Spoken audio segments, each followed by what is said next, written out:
The letter from the credit bureau sat on my kitchen counter like a ticking bomb. I'd read it 3 times already, but the words still felt impossible to process. My credit score had plummeted from excellent to near disastrous, with 5 outstanding loans I'd never taken out totaling over $40,000. My name is Margaret Henry. I'm 61 years old, and until 3 days ago, I thought my biggest financial worry was deciding whether to refinish my kitchen cabinets this year or wait until next spring. Now I was staring at documentation showing that someone had been systematically destroying the credit reputation I'd spent decades building. This story will shock you, so make sure to like and subscribe for more. Drop a comment with your city name. Mom, you look like you've seen a ghost. My son, David Henry, walked into the kitchen, still wearing his work clothes from the auto shop he managed across town. At 35, he had my late husband's practical nature and an ability to stay calm in a crisis that I desperately needed right now. I handed him the letter with trembling fingers.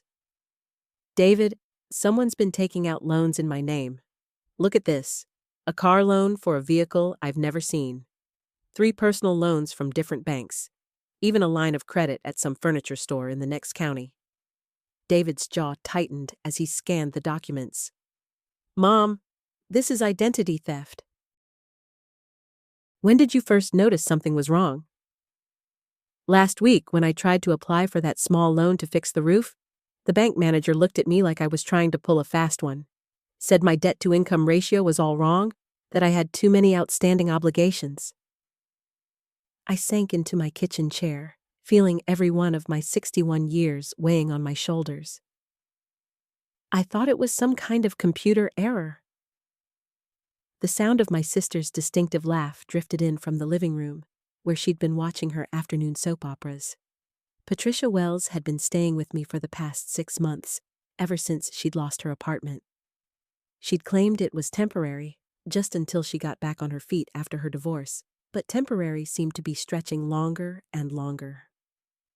Has anyone else had access to your personal information recently? David asked quietly, his voice taking on that protective tone he'd used since he was a teenager. Social security number? Bank statements? Mail? Before I could answer, Patricia wandered into the kitchen, her bleached blonde hair perfectly styled despite spending the day lounging around. At 57, she still dressed like she was trying to recapture her 20s. All tight jeans and flashy jewelry that looked expensive but probably wasn't. What are you two looking so serious about? Patricia asked, reaching into my refrigerator like she owned the place. Did someone die? Someone might, David muttered under his breath, but I shot him a warning look. Just some paperwork confusion, I said, instinctively covering the credit bureau letter with my hand. Patricia had always been the type to stick her nose where it didn't belong, and something about her timing felt too convenient. Patricia shrugged and grabbed a soda. Well, I'm heading out to meet my friend Carol for dinner. Don't wait up. She breezed out as quickly as she'd come in, leaving behind the scent of too much perfume and an odd tension I couldn't quite name. David waited until he heard the front door close before leaning closer. Mom, I hate to say this, but you need to consider that whoever did this had to know you pretty well. They had your social security number, probably your mother's maiden name, maybe even access to your mail to intercept bank statements. The implication hung in the air between us, too horrible to voice outright. I'd been thinking the same thing, but hearing David edge toward it made my stomach churn. Your Aunt Patricia has been going through a really hard time, honey. The divorce, losing her job, having to move in here. She wouldn't she? David's voice was gentle but firm. Mom, remember when we were kids and she used to borrow money from Dad's wallet? Or when she took your jewelry to that pawn shop and claimed she thought you'd given it to her? Those old memories came flooding back, incidents I'd chosen to forget or explain away because Patricia was family. Blood was supposed to mean something. But as I sat there looking at evidence of someone systematically ruining my financial life, those past red flags started forming a very ugly picture. "I need to call Carol Martinez," I said finally. Carol had been my best friend since high school and worked as a paralegal at a law firm downtown. If anyone would know how to handle this mess, it would be her. David nodded approvingly. "Good idea. And Mom, we need to check your credit report from all 3 bureaus, not just this one. If someone's been this thorough, there might be more damage we haven't found yet." As I reached for my phone to call Carol, my hands were shaking. The woman who'd raised me, who I'd trusted with my home and my privacy, might have been systematically betraying that trust for months. The loans were just the beginning of what I was about to uncover. One small detail blew the whole thing open. I stared at my phone for a long moment before dialing Carol's number, my finger hovering over each digit as if the call itself would make this nightmare real. The living room felt smaller somehow, the familiar beige walls and family photos seeming to close in around us. David had moved to sit beside me on the couch, close enough that I could feel his warmth, but careful not to crowd me. "Carol Martinez," came the crisp, professional voice I'd known for over 30 years. "Carol, it's me. I need help." The words tumbled out before I could stop them, and I heard my voice crack on the last syllable. "What's wrong? You sound terrible." I took a shaky breath and explained everything, from the rejection letter, to the credit report, to David's gentle but devastating observations about Patricia's past behavior. Carol listened without interrupting, making those little humming sounds she always made when she was processing information in lawyer mode. "You need to pull reports from all 3 bureaus immediately," she said when I finished. "And freeze your credit tonight. Don't wait until morning. If Patricia has your information, she could be applying for more right now." David was already opening his laptop. "I can help you do it online, Mom." As we navigated through the websites, each new screen revealing fresh horrors, I felt like I was watching someone else's life implode. 7 credit cards I'd never applied for, a car loan for a vehicle I'd never seen, a personal loan from some online lender I'd never heard of. The numbers blurred together until they felt abstract, monopoly money that couldn't possibly be real. "Jesus," David whispered, his face pale in the blue glow of the laptop screen. "Mom, this is over $40,000. I set the phone down, Carol's voice still crackling through the speaker as she rattled off legal advice I could barely process. My hands were numb, my chest tight. $40,000. Money I didn't have, debts I'd never agreed to, all tied to my name and social security number like an anchor dragging me down. The front door opened with Patricia's familiar jaunty flourish, her heels clicking against the hardwood as she called out, "I'm home. Carol sends her regards." David's head snapped up. "Which Carol?" "Carol from dinner," Patricia said, appearing in the living room doorway with shopping bags in both hands. Her smile faltered when she saw our faces, the laptop, the scattered papers. "What's going on?" I looked at her, really looked at her, searching for some sign of guilt or recognition. But Patricia's expression showed only mild curiosity tinged with that particular brand of self-centered concern she'd perfected over the years. She was worried we might be having a crisis that would inconvenience her, not that we'd discovered her crime.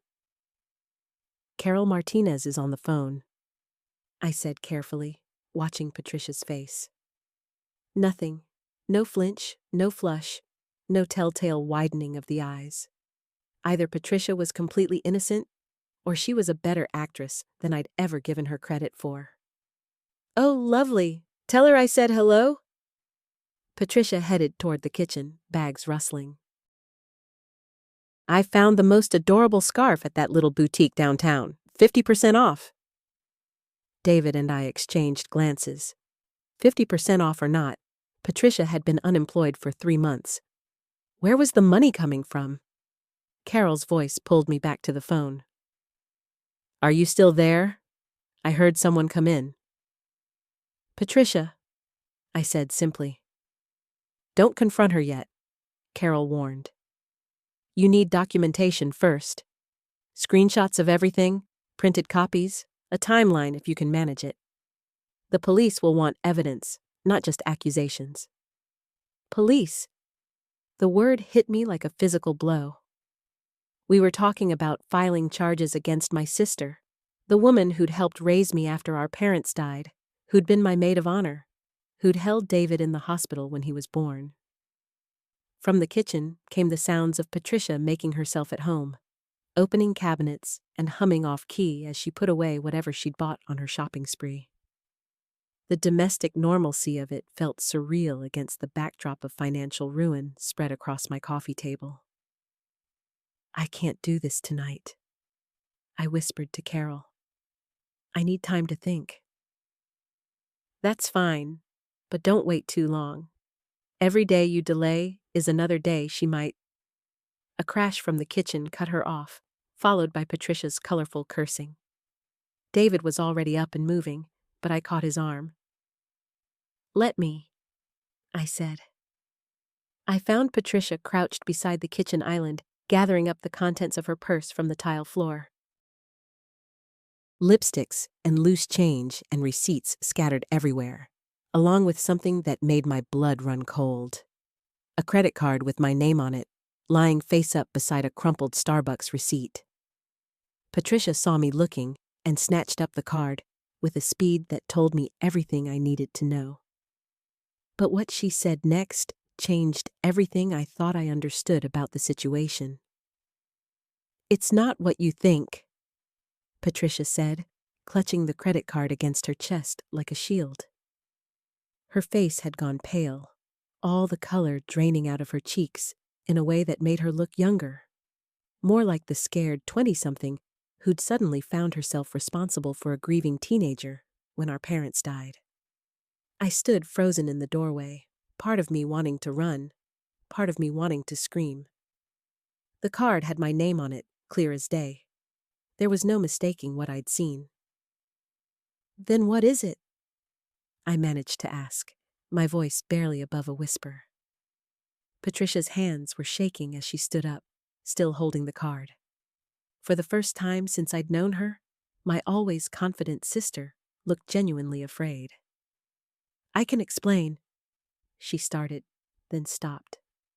Her mouth opened and closed like she was trying to find words that didn't exist. David appeared in the doorway behind me. Mom, what's wrong? You look like you've seen a ghost. The innocent concern in his voice nearly broke me. Here was my son, worried about his mother, completely unaware that his beloved aunt had been systematically destroying our family's financial future. The aunt who'd taught him to ride a bike, who'd never missed a birthday or school play, who'd been the only stable family he'd ever known besides me. David, honey, could you give us a minute? I said, not taking my eyes off Patricia. But, please. He hesitated, looking between us with that intuitive sense teenagers have when the adults in their lives are barely holding it together. Finally, he backed out of the kitchen, but I could hear him hovering just outside the doorway. Patricia sank down onto one of the kitchen stools, the credit card still clutched in her hand. I never meant for it to go this far. The admission hit me like a physical blow. After seeing her complete lack of reaction when I'd mentioned the credit monitoring company, I'd started to wonder if maybe I was wrong, if maybe there was some other explanation. But here it was, spelled out in 5 simple words that destroyed any remaining hope I'd been clinging to. How far? I asked. How much, Patricia? She wouldn't look at me. I don't know exactly. I never meant to keep track. I just, I needed a little help getting back on my feet after the layoff, and I thought I could pay it back before you ever found out. The layoff was 3 months ago. Some of these accounts go back over a year. Her head snapped up. You've been checking? For how long? The defensiveness in her voice sparked something hot and angry in my chest. I've been checking since this afternoon, when I found out my credit was destroyed.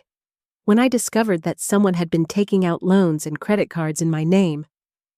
When I realized that my family's financial security had been completely demolished by someone I trusted. Patricia flinched at each word like I was physically hitting her. I was going to tell you. When? After we lost the house? After David couldn't go to college because we couldn't qualify for any loans? It wouldn't have come to that. I have job interviews lined up, and once I get back on my feet. You've been unemployed for 3 months and you're still shopping downtown and buying 50% off scarves. The words came out louder than I'd intended, and I heard David's sharp intake of breath from the hallway. Patricia's face crumpled. I know how it looks, but that scarf was only $12, and I needed something nice for the interviews. I can't show up looking like... Like what? Like someone who doesn't steal her sister's identity to go shopping? The silence that followed was deafening. Patricia's shoulders shook, and for a moment, she looked exactly like she had 20 years ago when she'd sat in this same kitchen, crying over our parents' funeral arrangements while trying to figure out how to become my guardian. That memory should have softened me, should have reminded me of everything she'd sacrificed to raise me. Instead, it made the betrayal cut deeper. This was the person who'd promised to take care of me, who'd signed papers swearing she'd put my welfare first, and she'd been systematically destroying my future while sitting at my kitchen table, eating my food, playing with my son. I need to know everything, I said quietly. Every card, every loan, every account, all of it. Patricia nodded miserably, finally setting the credit card down on the counter between us. There are 7 credit cards and 2 personal loans, and... She trailed off. And what? I applied for a car loan last week, in your name. I thought if I could get reliable transportation, I could get to more job interviews, make more money, pay everything back faster. The kitchen started spinning around me. I gripped the edge of the counter, trying to stay upright as the full scope of what she'd done sank in. David appeared at my side, his face pale with understanding. Aunt Patricia, did you steal Mom's identity? Patricia's face went white as David's question hung in the air. She looked between my son and me, her mouth opening and closing like she was trying to find words that didn't exist. David, go to your room, I said quietly, not taking my eyes off my sister. But Mom... Now. He hesitated for another moment, then turned and walked away. I heard his footsteps on the stairs, slower than usual, and knew he was listening from the landing. I couldn't blame him. His entire world was shifting, and he was old enough to understand that whatever was happening in this kitchen would affect his future. Patricia slumped against the counter, looking smaller than I'd ever seen her. I never meant for it to go this far. It started with just 1 card. I was going to pay it back before you ever found out. When? When did it start?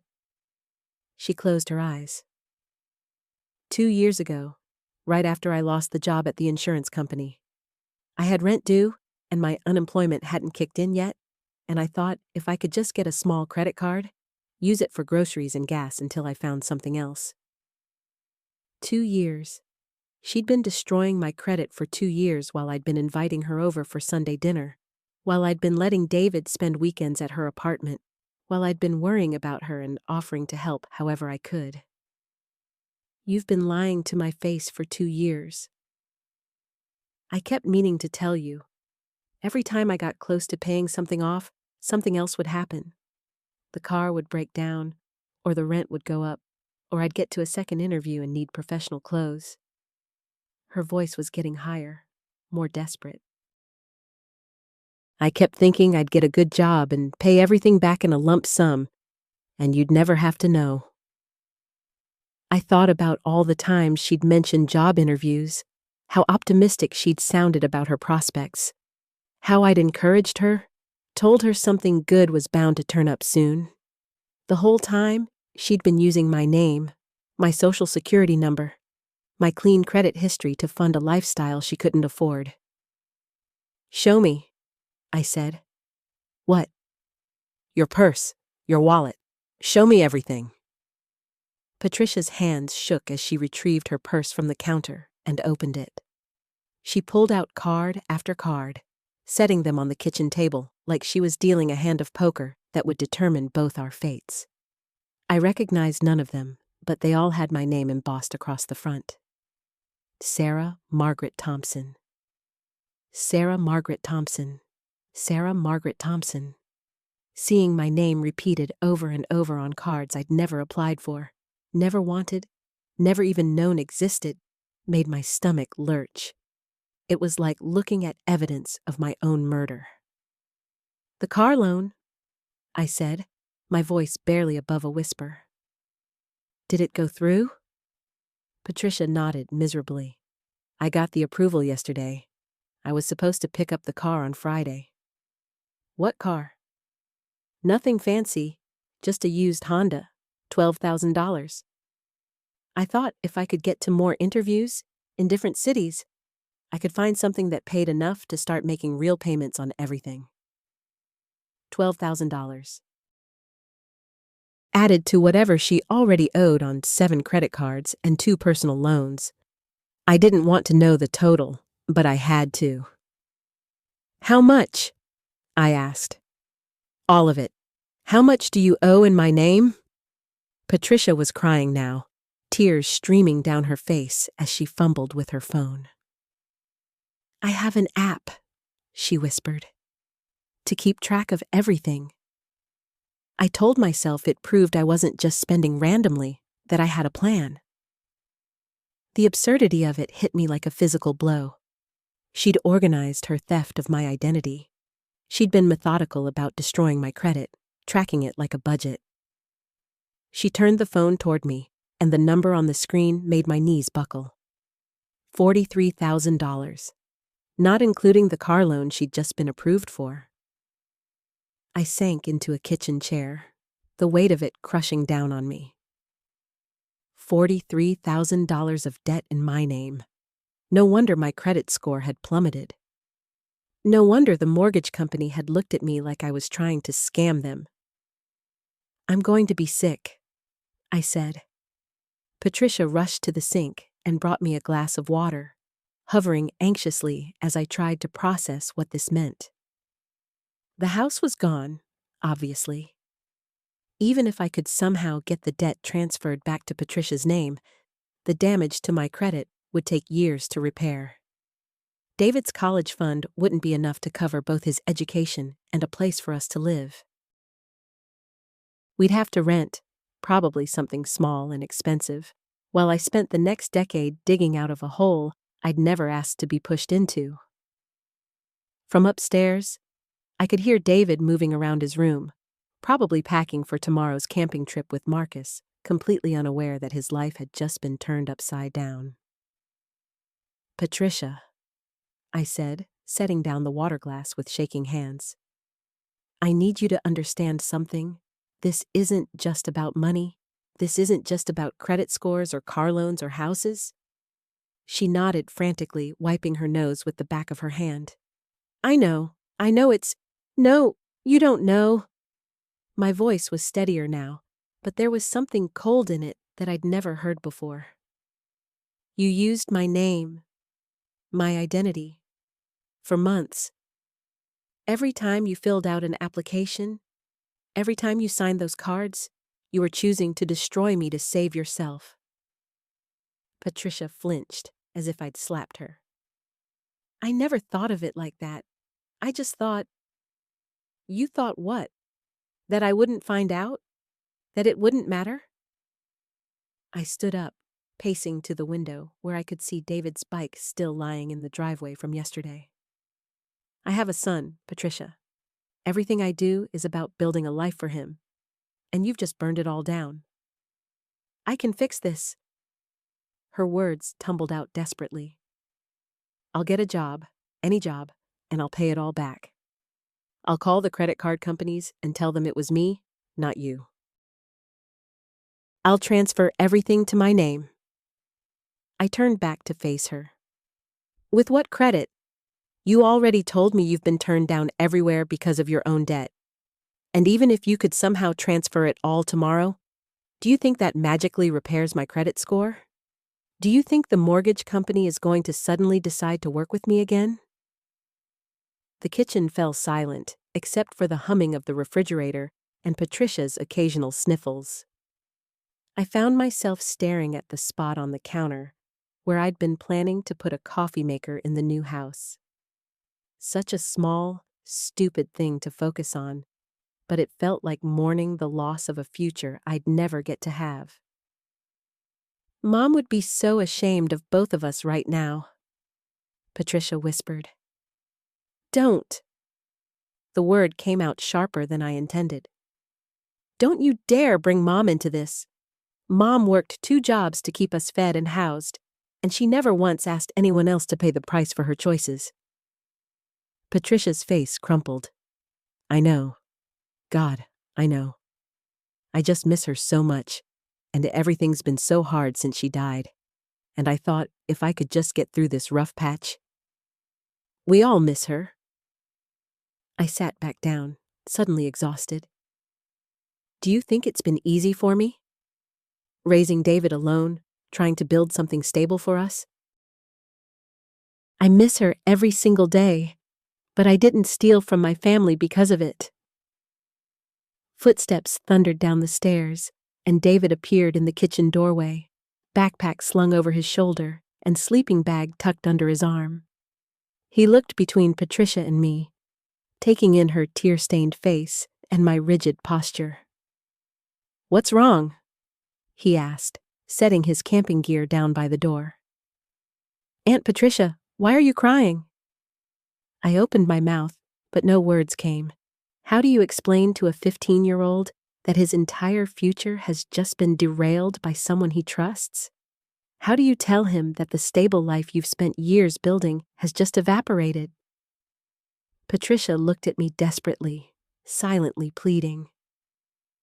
We're just having a difficult conversation about some grown-up stuff, I managed. Are you all packed for tomorrow? David nodded, but his eyes stayed fixed on Patricia's face. Is someone sick? No, honey, nobody's sick. Then what? The front door opened, and I heard Marcus's familiar voice calling out. Anyone home? David ready for our wilderness adventure? David's face immediately brightened at the sound of Marcus's voice, but I could see him still processing the tension in the room. Marcus appeared in the kitchen doorway moments later, his usual easy smile faltering when he took in the scene. Whoa, he said, looking between Patricia's puffy eyes and my strained expression. Bad time? Marcus! David grabbed his sleeping bag. I'm totally ready. I packed extra batteries for the flashlight like you said, and I got those trail mix bars you recommended. Marcus ruffled David's hair, but kept glancing at me with concern. That's great, buddy. Why don't you load your stuff in my truck? I need to talk to your mom for a minute. But we talked about leaving by 6 so we could set up camp before dark, David protested. We'll still make it. Just give us a few minutes, okay? David looked between all of us again, clearly sensing something major was happening. Mom, are you sure you're okay? I forced what I hoped was a reassuring smile. I'm fine, honey. Just some boring adult stuff to sort out. You go get ready. After David reluctantly headed outside, Marcus closed the kitchen door and leaned against it. Okay, what's going on? Patricia looks like someone died, And you look like you want to kill someone. Patricia let out a shaky laugh. That's actually pretty accurate. Patricia's been using my identity to take out loans and credit cards, I said flatly. Thousands of dollars worth. The mortgage company called this morning to tell me our loan application was denied because my credit is completely destroyed. Marcus stared at Patricia, his expression shifting from confusion to disbelief to something harder. Are you serious right now? I was going to pay it all back, Patricia said quickly. I never meant for it to go this far. I just needed some breathing room after I lost my job, and I thought I'd have everything sorted out before anyone found out. How much breathing room are we talking about? Marcus asked. I pulled out my phone and showed him the credit report summary. At least 12,000 that I can see so far, probably more. Marcus whistled low. Patricia, what the hell were you thinking? I wasn't thinking clearly, she admitted. Everything just kept snowballing, and I kept telling myself I'd fix it next month or the month after that. I know how it sounds, but I really was planning to make it right. With what money? Marcus asked. You've been crashing on your sister's couch for 3 months because you couldn't make rent. Patricia flinched, and I almost felt sorry for her. Almost. I know you're both furious with me, she said. I know I've probably destroyed any trust you had in me, but I swear I'll figure out how to fix this. Marcus ran his hands through his hair. This isn't just about money, Patricia. Do you understand what you've done? Your sister has been planning this move for over a year. David's been excited about starting fresh in a new school district. And now what? They're stuck here because you decided to commit fraud? Don't you think I feel horrible about that? Patricia's voice cracked. I never wanted to hurt David. I love that kid like he's my own son. Then why did you risk his future? Marcus shot back. Because that's exactly what you did. Through the kitchen window, I could see David sitting on Marcus's tailgate, swinging his legs and checking his phone. He looked so young, so trusting that the adults in his life had everything under control. The weight of having to eventually explain this to him made my chest tight. I need to ask you something, I said to Marcus, and I hate that I even have to ask. He turned to me. What? David's really been looking forward to this camping trip. Can you still take him? I know this is a mess, and I know you probably want to stay and help figure things out, but he doesn't need his weekend ruined too. Marcus's expression softened. Of course I'm still taking him. Kid needs some normalcy right now, even if he doesn't know it yet. Thank you. The relief in my voice was embarrassing, but I couldn't hide it. But when we get back Sunday night, we're sitting down and making a plan, he continued. All of us.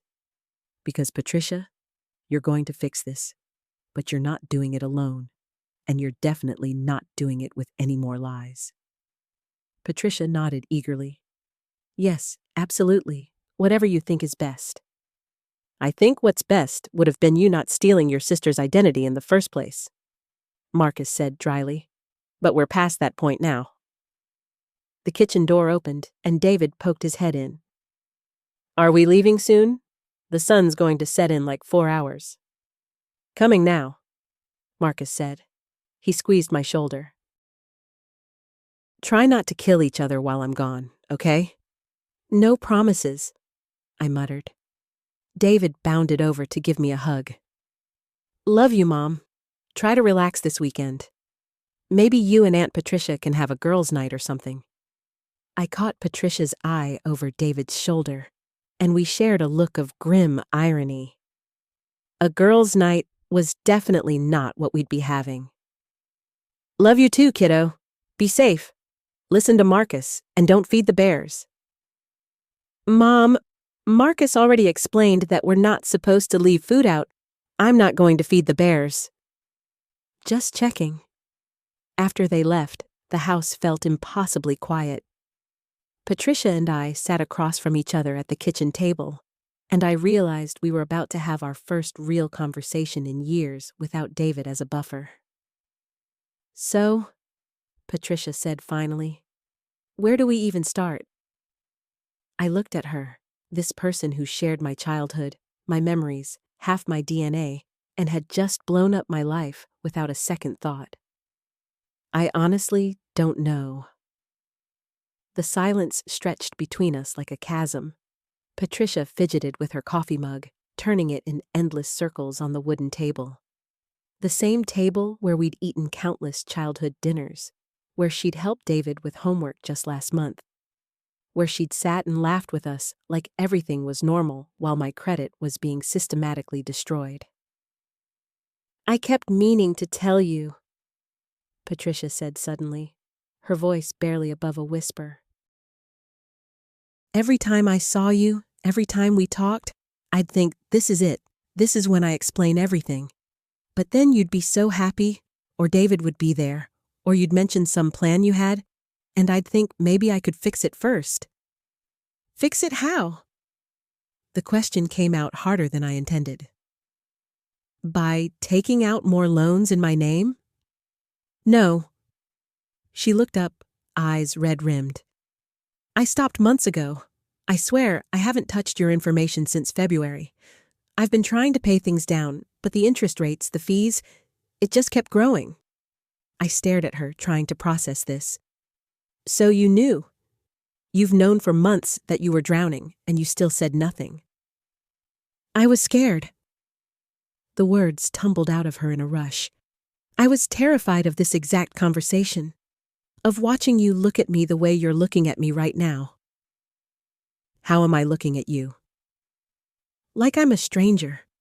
Like I'm someone dangerous." The accuracy of that hit me in the stomach. Because she was right. Sitting across from Patricia felt like discovering that someone I'd lived next to my entire life was actually a completely different person. The sister who'd bandaged my scraped knees and snuck me extra dessert and been my maid of honor suddenly felt like an elaborate disguise. "I don't understand how you could do this to me," I said, and my voice cracked despite my best efforts. "Of all the people in the world you could have hurt, why me? I'm the one who helped you move 6 times. I'm the one who drove you to the emergency room when you had that kidney stone. I let you live in my garage apartment rent-free for 8 months." Patricia's face crumpled. "I know. God, I know all of that. That's what makes this so much worse." "Then why?" She was quiet for so long, I thought she might not answer. Outside, I could hear the neighbor's dog barking and the distant hum of Saturday afternoon lawnmowers. Normal sounds from a normal day in a life that no longer felt normal. "Because you were safe," she said finally. "Safe? You wouldn't press charges. You wouldn't let me end up homeless or in jail because of David. You'd be furious, but you'd help me figure it out because that's who you are." She wiped her nose with the back of her hand. "I told myself I was borrowing from the person who loved me most, not stealing from you." The twisted logic of it made me dizzy. "So you decided to destroy my financial future because you knew I loved you too much to destroy yours in return? When you say it like that, it sounds sociopathic." She flinched. "I was drowning. After the divorce, after losing the house, I couldn't get approved for anything. My credit was already shot from all the medical bills when David was little. But your credit was perfect, and I thought maybe just once, just enough to get back on my feet." "How much, Patricia?" I leaned forward. "How much total damage are we talking about?" Her voice was so quiet I almost couldn't hear her. "Around 47,000. The number hit me like cold water. I'd been bracing myself for something in the low thousands, maybe 10,000 at the worst. but $47,000 was a year of David's college tuition. It was a down payment on a house. It was financial devastation. Jesus Christ, Patricia. I know it's bad. Bad? I stood up abruptly, the chair scraping against the floor. Bad as bouncing a check. Bad as being late on a payment. This is life-changing money. She started crying then, really crying, and despite everything, my first instinct was still to comfort her. That realization made me even angrier. Don't, I said when she reached toward me. Don't cry and expect me to make you feel better about this. I'm not. I don't know what else to do. You could start by telling me exactly what accounts you opened, what companies you borrowed from, and what names you used. Because if you used David's information too, I swear to God, Patricia. Her head snapped up. I would never touch David's credit. Never. I'm not a monster. Could have fooled me. We stared at each other across the kitchen, and I saw something shift in her expression. A flash of anger that surprised us both. I messed up, she said, her voice stronger now. I know I messed up badly. But I'm still your sister, and I'm still David's aunt, and I'm still the person who held your hand through labor and helped you figure out how to be a single mom. You're also the person who stole my identity and lied to my face for over a year. Both things can be true. I wanted to argue with that, to tell her that the betrayal erased everything else, but something in her tone stopped me, because she was right. Both things were true, and that's what made this so impossibly complicated. The sound of a car door slamming in the driveway made us both freeze. They forgot something, Patricia said, but I was already moving toward the window. The car in my driveway wasn't Marcus's truck. I felt my stomach drop as I peered through the curtains. A white sedan sat in my driveway, and I could make out two figures inside, still sitting in the front seats. Who is it? Patricia asked, moving to stand behind me. I don't know. My mouth went dry. But they're just sitting there. We watched for several long minutes as the occupants seemed to be having a discussion. One of them was gesturing animatedly. Finally, both car doors opened and two people in dark suits stepped out. Oh God, Patricia whispered. Are those? Probably debt collectors or lawyers. I stepped back from the window, my heart racing. This is really happening, isn't it? People are actually coming to my house because of what you did. Patricia's face had gone completely white. I'm so sorry. I never thought it would get to this point. What did you think would happen? I hissed. Did you think $47,000 would just disappear? The doorbell rang, cutting through our argument. We both froze. It rang again, followed by firm knocking. Don't answer it, Patricia said quickly. I can't just ignore them. They know someone's here. Your car is in the driveway too. I ran my hands through my hair, trying to think clearly. Besides, hiding from this isn't going to make it go away. But what if they're here to serve papers or something? Then I need to know about it. I took a shaky breath. Maybe they're here about one of the accounts you opened. Maybe they have information that could help us figure out what we're dealing with. The knocking came again, more insistent this time. I should be the one to answer, Patricia said suddenly. This is my mess. No. I was surprised by how firm my voice sounded. I'm not hiding behind you. If they're here because my name is on something, then I need to face it. I walked toward the front door, my legs feeling unsteady. Patricia followed close behind me, and I could hear her breathing rapidly. Through the peephole, I could see a middle-aged woman with short gray hair and a younger man, both holding clipboards. The woman looked professional, but tired. The man kept checking his phone. I unlocked the door but kept the chain latch engaged, opening it just a few inches. "Can I help you?" "Are you Sarah Mitchell?" the woman asked. My name sounded strange coming from a stranger's mouth in this context. "Yes." "I'm Janet Reeves from Pinnacle Financial Services, and this is my colleague Tom Chen. We're here about a defaulted personal loan in your name. May we come in?" I glanced back at Patricia, who looked like she might throw up. "What kind of loan?" I asked through the crack in the door. "A personal loan for $8,000 that was taken out 14 months ago. We've been trying to reach you at the phone number on file, but it's been disconnected." Patricia closed her eyes. Another piece of the puzzle, another number to add to the growing total. I wondered how many more surprises were waiting for us. "The thing is," I said carefully, "I never took out a loan with your company." Janet and Tom exchanged glances. This was clearly not the first time they'd heard this claim. "Ma'am, we have all the documentation. Your social security number, your address, your employment information from the application. Everything matches."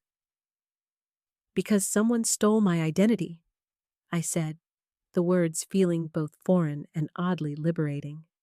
It was the first time I'd said it out loud to someone outside our family. Tom looked up from his phone. "If that's the case, you'll need to file a police report and provide us with the report number." Police report. The words hit me like a physical weight. Filing a police report would make this real in a way that our kitchen conversation couldn't. It would mean officially accusing Patricia of a crime. I looked back at my sister, who was pressed against the wall like she was trying to disappear into it. "I understand," I told them. "Can you give me some time to get that handled?" "Of course, but we do need to inform you that the account is significantly past due, and if we don't receive payment or documentation of identity theft within 30 days, we'll have to pursue other collection methods." Other collection methods. I didn't want to know what that meant. "I understand. Thank you." I closed the door and leaned against it, my hands shaking as I turned the deadbolt. 8,000 more, I said to Patricia. "So we're up to 55,000 now." She was crying again, but quietly this time. I used a different phone number for that one, a Google Voice number that I stopped checking. "How many more, Patricia? How many more people are going to show up at my door?" "I don't know. I mean, I know what I took out, but I don't know who might send people like that." The casual way she said it, like she was talking about forgetting to return library books, made something snap inside me. "You don't know?" My voice was getting louder. "You ruined my credit. You put my house at risk. You made me lie to David about why strangers are coming to our door, and you don't even know the full extent of what you did." "I kept some records," she said defensively. "I wasn't completely careless." "Records? You kept records of the crimes you committed against me?" "Don't call it that." "What else would I call it? Because apparently I need to call the police and make it official." We stared at each other, and I could see the exact moment when the reality of that statement hit her. Police meant charges. Charges meant potential jail time. And despite everything, despite my anger and hurt and fear, the thought of Patricia in jail made me feel sick, but the thought of losing my house made me feel sicker. The sound of another car pulling into the driveway made us both freeze again. I peered through the front window, my heart hammering against my ribs. A silver sedan sat in my driveway, but this time no one got out immediately. I could see a figure in the driver's seat, looking down at something, probably checking an address. "Patricia, go upstairs," I whispered. "Now." She didn't argue this time, practically running up the stairs. I heard her bedroom door close with a soft click. The car door finally opened, and a woman in a business suit stepped out. She walked with the same purposeful stride as Tom and his partner, carrying a manila folder and wearing the expression of someone who'd done this many times before. The doorbell rang twice, sharp and insistent. I waited, counting to 30, hoping she'd leave like some of the others had. But then she knocked, 5 deliberate raps that echoed through the house. "Ms. Johnson, I'm Linda Patterson from Recovery Solutions. I need to speak with you about an outstanding debt." Recovery Solutions? Even the name sounded ominous. I pressed my back against the wall next to the window, trying to think. How many more of these visits could I handle? How many more companies had Patricia borrowed from using my name? "Ms. Johnson, I can see your car in the driveway. I just need a few minutes of your time." The rational part of my brain knew I should answer. Should handle this the same way I'd handled Tom's visit. Get the information, explain about the identity theft, promise a police report. But I felt paralyzed, overwhelmed by the sheer scope of what Patricia had done. My phone buzzed with a text from Mom. How did everything go with Patricia? Is she feeling better? I stared at the message, feeling the weight of all the lies I was now carrying. Mom thought Patricia was going through a rough patch, maybe some depression. She had no idea her younger daughter was a criminal who destroyed her older daughter's life. The knocking came again, more insistent this time. "I'm going to leave my card. But this matter won't go away, Miss Johnson. The sooner we resolve this, the better for everyone involved." I heard her footsteps retreat, then the car door slam. The engine started, and I watched her back out of my driveway. Only then did I realize I'd been holding my breath. Patricia appeared at the top of the stairs like a ghost. "Who was it?" "Recovery Solutions. Someone named Linda Patterson." I looked up at her. "How much this time?" She came down slowly, each step careful and measured. "I don't know that company name." "You don't know or you don't remember?" "Some of the loans, they sell them to other companies. So it might be something I borrowed that got sold." Borrowed? The word tasted bitter. "You mean stole." Patricia sat on the bottom step, her knees drawn up to her chest. "I never meant for it to get this bad." "When did you mean for it to get bad? What was the acceptable level of ruining my life?" She flinched at that, and part of me felt guilty for being so harsh. But a bigger part of me was tired of protecting her feelings when she'd never once considered protecting mine. "I thought I could pay it back before you found out," she said quietly. "I had this plan." What plan could possibly justify $55,000 in debt? And that's just what we know about so far. Patricia was quiet for a long moment, picking at the hem of her shirt. "Derek said he was going to leave his wife.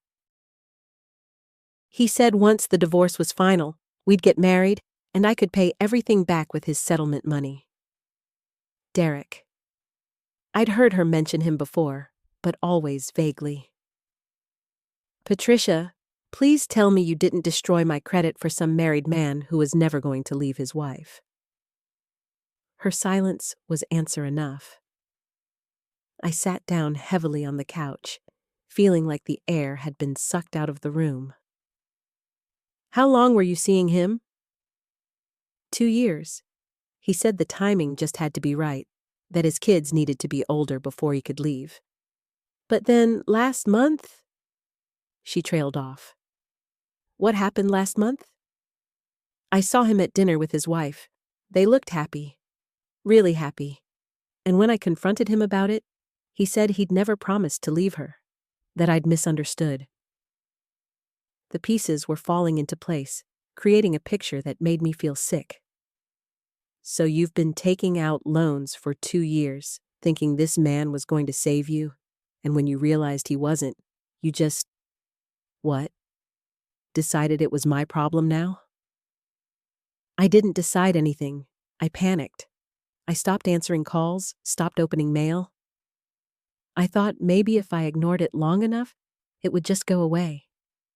$55,000 doesn't just go away, Patricia. It grows. It gets worse. It destroys lives. Patricia started crying again, but this time I felt no urge to comfort her. This wasn't grief or fear or even guilt. This was self-pity, and I was done enabling it. I need you to get me every piece of paper you have, I said. Every loan document, every email, every record you kept. I need to know exactly how bad this is before anyone else shows up at my door. She nodded, wiping her nose on her sleeve. Okay, I can do that.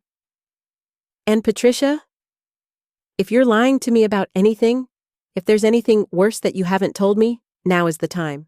Because I'm going to find out anyway when I file that police report. Her face went pale. Police report? Did you think this would just stay between us forever? Tom made it clear. I need to file a report to dispute the debts, which means officially reporting you for identity theft. But I'm your sister. The simple statement hung between us, carrying all the weight of our shared childhood, all the times we'd protected each other, all the family loyalty that had kept me quiet this long. Yes, I said finally, you are. And look what you did to me anyway. Before she could respond, my phone rang. The caller ID showed Mom's number, and I realized I couldn't keep avoiding her forever. I stared at Mom's name on my phone screen, my finger hovering over the answer button. Patricia watched me with red-rimmed eyes, probably hoping I'd ignore the call like I had been doing for the past few days. I answered. Sarah, thank goodness. Mom's voice came through, tight with worry. I've been trying to reach you all week. Patricia, too. What's going on with you girls? I looked at Patricia, who was shaking her head frantically, mouthing, please don't tell her. Hi, Mom. I've just been dealing with some things. What kind of things? You sound upset. The concern in her voice almost broke my resolve. Mom had always been the peacekeeper in our family, the one who smoothed over conflicts and believed the best in everyone. How could I tell her that one daughter had systematically destroyed the other? Mom, I need to ask you something.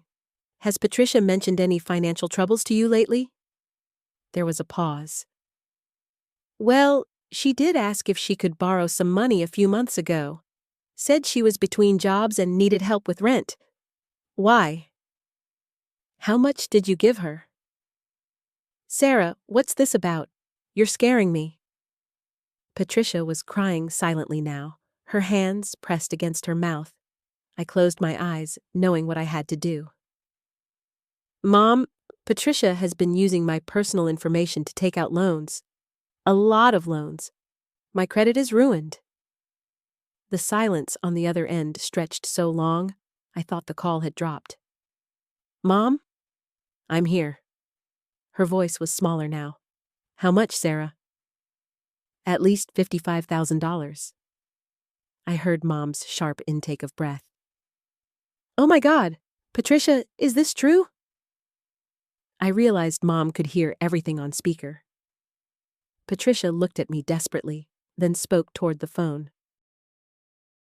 Mom, I can explain. Is it true? Mom's voice had gone from worried to something I rarely heard from her. Angry.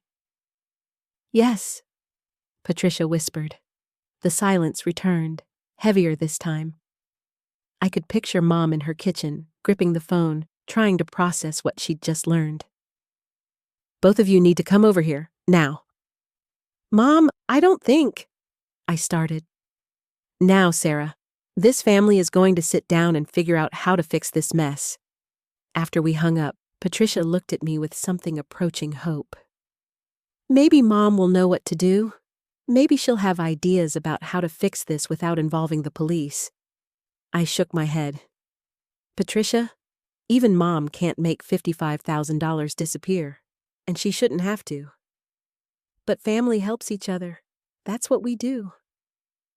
You keep saying that, But where was that loyalty when you were stealing my identity?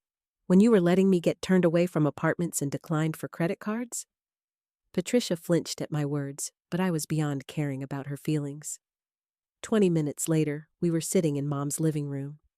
She'd made coffee, an automatic response to any crisis, but it sat untouched on the table between us. Mom looked older than I'd ever seen her, the weight of what she'd learned settling into the lines around her eyes.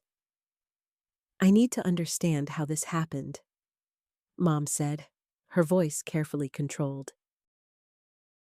"Patricia, start from the beginning." Patricia repeated the story she'd told me about Derek, the loans, the promises he'd made. With each detail, I watched Mom's expression grow more pained. "So, you've been living a lie for 2 years?" Mom said when Patricia finished. "Using your sister's name, destroying her future, all for a man who was never going to leave his wife." "I thought he loved me," Patricia said weakly. "Love doesn't destroy other people," Mom replied, and I felt a surge of gratitude for her clarity. "What you did wasn't about love. It was about selfishness." Patricia started to protest, but Mom held up her hand. "I'm not finished. Sarah, what do you need to do to fix this?" I explained what Tom had told me about filing police reports, disputing the debts, and starting the long process of rebuilding my credit. Mom nodded slowly. "And that means pressing charges against Patricia." "I don't want to," I said honestly. "But I don't have a choice if I want my life back." Mom turned to Patricia. "Do you understand what you've done? Really understand?" Patricia was crying again, but she nodded. "You haven't just stolen money.